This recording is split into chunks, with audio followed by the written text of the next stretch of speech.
So many times, we are at the mercy of our own thoughts. You may be engaged in an important activity. Meanwhile, your brain is in a tug of war trying to rip your attention from the task at hand. Do we have control over the thoughts that bubble up in our mind? Absolutely not. What we have control over is what we do with those thoughts, the steps that follow the appearance of these thoughts. Do you want to be at the mercy of your own thoughts, or do you want to be the master and commander of your own head? I think I know the answer to this. Stay with me because today I will bring you a few solutions that will put you back in the control of those unavoidable thought bubbles.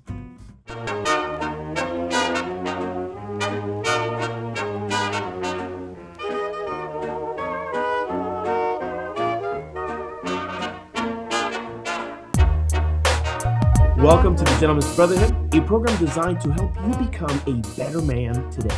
I am your host, Juan Sepulveda, and I thank you for taking the time and to giving me some of your attention as we figure out what to do with these pesky, intrusive thoughts. I first want to start by saying thank you to our exclusive group of supporters on Patreon for making shows like this possible. I'll share details later in the show about the perks that they receive and that you will unlock if you choose to support us here at the Gentleman's Brotherhood. At the opening of the show, I described the appearance of thoughts in your mind as thought bubbles. I've heard mindfulness meditation advocates describe the appearance of these thoughts in our minds as thought bubbles. Just imagine that a thought takes the shape of a bubble that is floating right before you. When it appears, which may not always be at the best moment, you have a few options. You can engage with it fully and become sidetracked. You may also acknowledge it and decide what to do with it, or you can try to ignore it. I said try. So now to the important question. Why is it important that we know how to deal with these intrusive thoughts?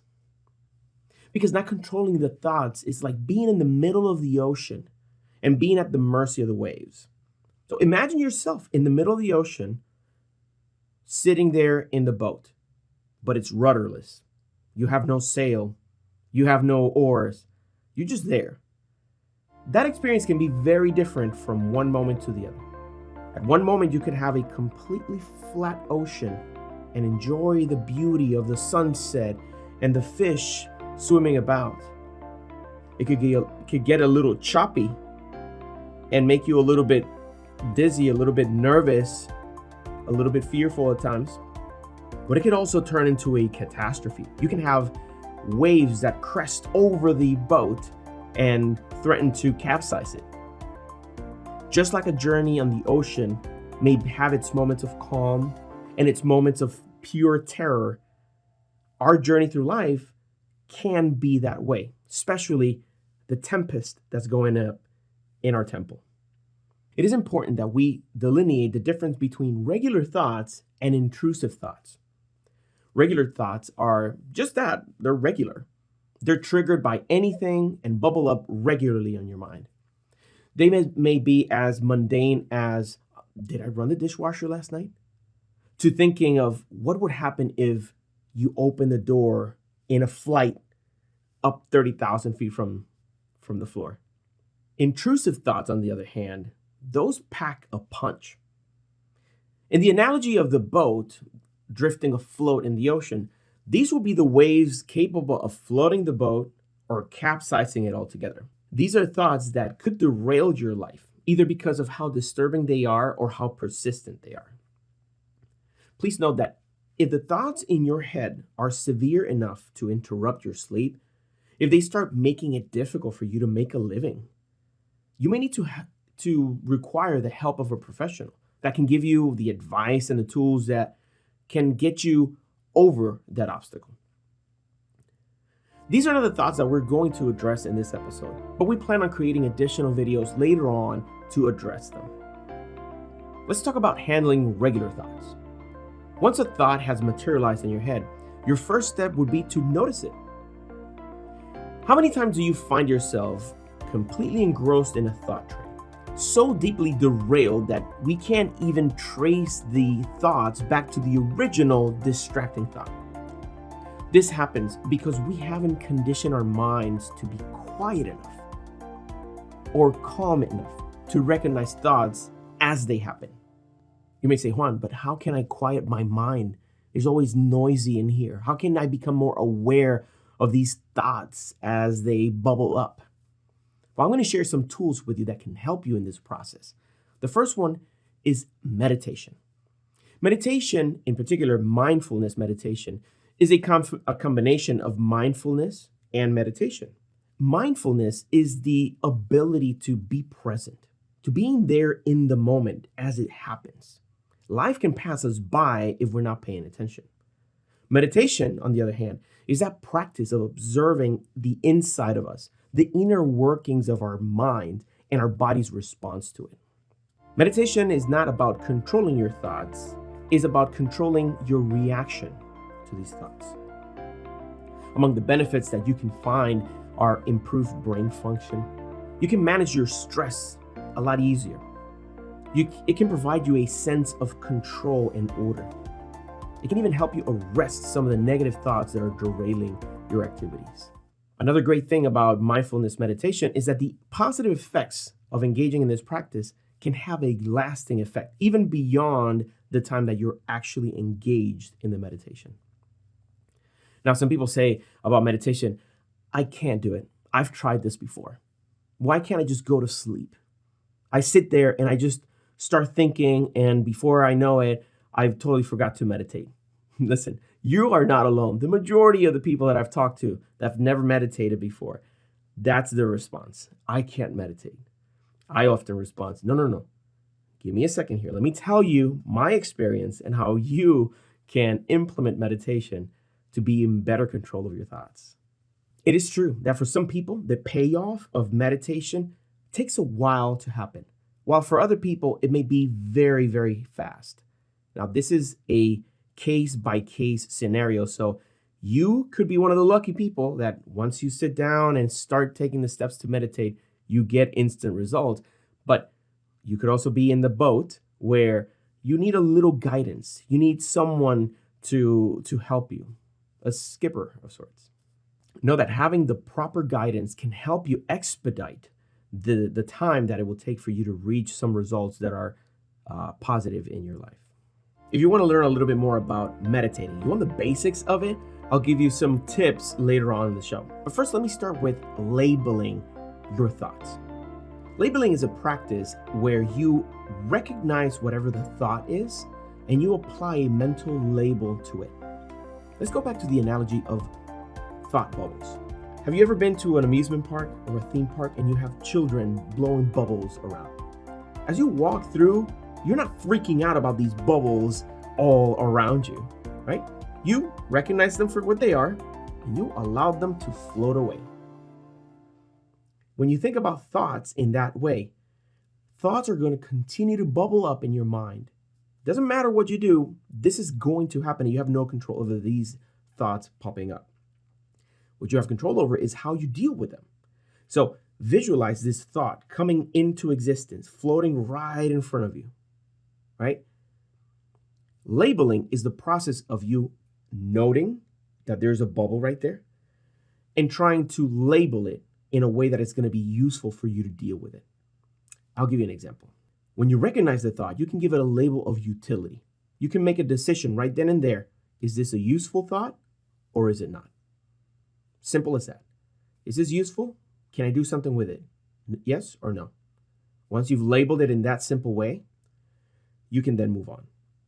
Now, the label, you can visualize it as a real label. Imagine the words useful, useless, okay? And once you see that, you let it go. Let it go. It's the only thing you can do.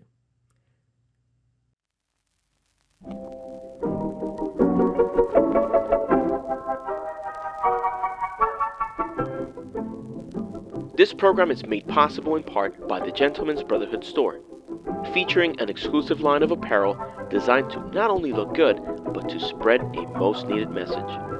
We invite you to look at our growing collection and support our Brotherhood through your purchase. For details, go to thegentleman'sbrotherhood.com. Another way that you can label things is by thinking, for example, when it bubbles up, you can say it's judgment. So you can have that mental label, judgment. For example, let's say we try to sit down and meditate, and you close your eyes, take a deep breath, relax, and that thought bubble pops up, and you're like, oh my God, I must look like an idiot with my eyes closed sitting here. Right? Is that thought useful or is it useless? Or now, in this case, thinking about it am I judging myself that I look like an idiot for closing my eyes and trying to meditate? Right? So it's labeling it for what it is, recognizing, okay, this is something that I can't do anything about, and then you just let it go. The pitfall here is that you don't even notice that you're thinking. A case in this would be you close your eyes, you start meditating or trying to meditate, take a deep breath, and start thinking, oh my God, I probably look like an idiot with my eyes closed here trying to meditate. When was the last time that I meditated? Oh my God, I remember when I went on that retreat. Oh my God, yeah. That camp counselor, he was such an idiot. Oh, and I wonder how he's doing. Oh, and then you keep on going on this train of thought, right? And before you know it, you don't even know you're not meditating anymore. Now you're going on this adventure trying to remember camp when you were a kid.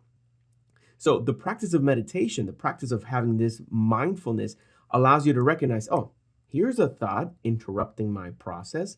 Is it useful? Is it not? Okay, let me dispose of it and let's get back to meditating. Now, at first, it may feel choppy. It may feel like you're not making any progress, but trust me, if you do this properly, and if you do it ideally with the guidance of someone who's gone this way before, you can get incredible benefits by training your mind to know exactly how to handle these bubbles that are appearing in your consciousness. That way, when you're in the real world, not meditating, and a distracting thought comes to you, you recognize it, you note it, you label it, and you let it go. Like that. Imagine how beautiful it would be. I know some of the people watching this video or listening to this are going to think, oh my God, that would be so amazing. If I could just, anytime a thought comes up, if I could just dispose of it if it's useless. That's how I feel. That sometimes I'm lost in thought and I can't handle, I don't even recognize I'm in the middle of a thought. But there are moments where I catch myself, I'm like, oh no, this is just a distraction. Let me just get back to the task at hand. If you're a very organized person, one of these thoughts may be, oh my God, what am I going to cook tonight? Or did I send that email already? You're in planning mode. You see that thought, you label it as, oh, I'm just trying to plan. And because you can't do anything about it at the moment, you just let it go and move on. You can have all kinds of random thoughts, but I wanted you to visualize that. Is that thought process where the bubble appears, you notice it, you label it, and you let it go. You let it just wash over you like if it didn't even exist. Because a minute before, it didn't. A minute ago, that thought wasn't even part of your life.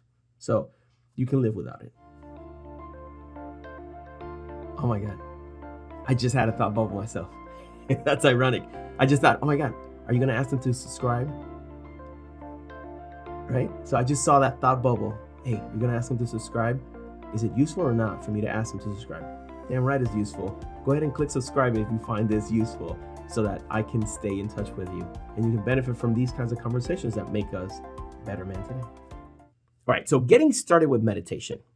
Trust me, you don't even need to spend a cent on this. Do you have eyelids? You have a butt to sit on? That's it. You own the starter kit for meditation.